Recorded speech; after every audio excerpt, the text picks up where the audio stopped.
নমস্কার। সকলে কেমন আছেন? আশা করছি সকলেই খুব ভালো আছো। সবাইকে অনেক স্বাগত জানিয়ে শুরু করছি আজকের ব্লগটি।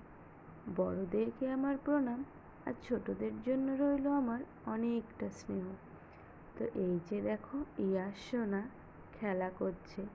ও এখন অনেকটা সময় বসতে পারে, বসাও শিখে গেছে।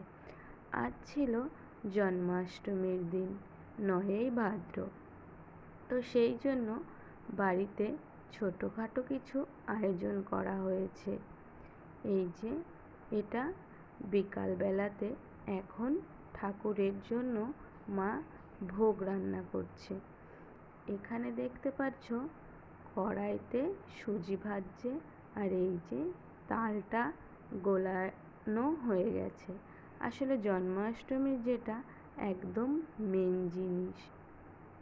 আর সাইডে ময়দাটাকে চেলে রাখা হয়েছে। এখানে সুজি রান্নার জন্য এই যে কড়াইতে মা দুধটাকে জাল দিতে বসে পড়েছে। আর তার পাশে এই সাইডে শ্রীকৃষ্ণের যেটা অত্যন্ত প্রিয় জিনিস তালের বড়া, সেটা বানানোর জন্য মা এই যে চিনিটাকে ওর ভেতরে গুলে নিল। আর এখানে এই যে ভেজে রাখা সুজিটা এখন দুধের মধ্যে দিয়ে দিচ্ছে। সুজিটা ফুটেও গেছে।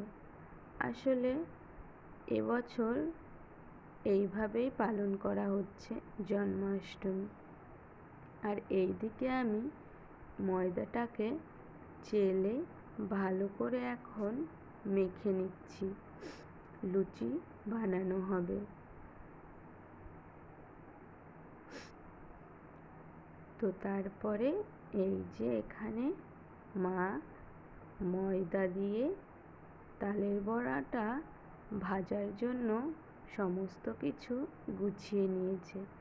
এখন তেলের মধ্যে দিলেই হয়ে যাবে। তো এই যে বড়াটা বানাতেও শুরু করে দিয়েছে।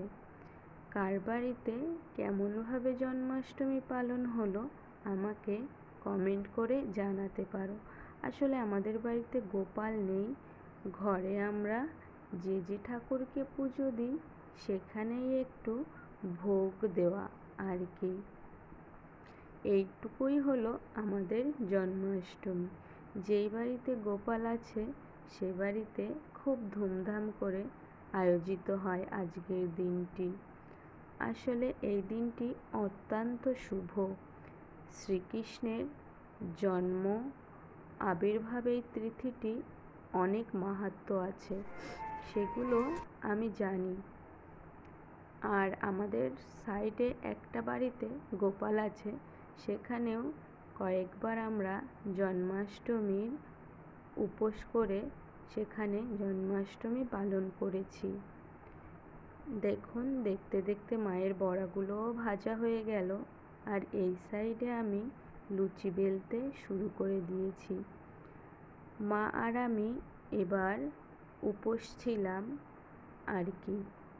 আমার বৌদিও করে, কিন্তু যেহেতু মেয়েটা ছোট এবার, ওই জন্য বৌদি আর থাকতে পারেনি।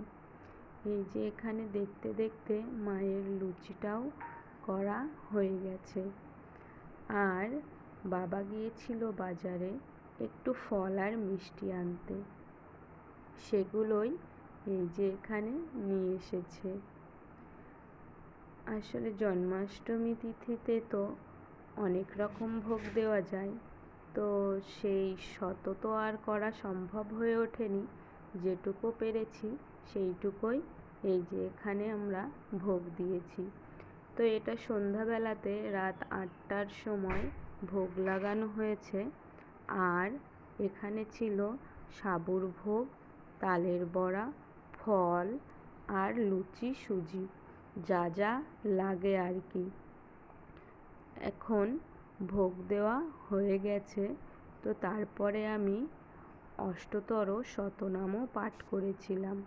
সেগুলো আর ভিডিও করা হয়নি। তারপরে সেটা পাঠ করার পরে এখন প্রসাদ দিতে বসে পড়েছি। তো সব কিছু মিলিয়ে এতটুকুই ছিল আজকের ব্লগটি।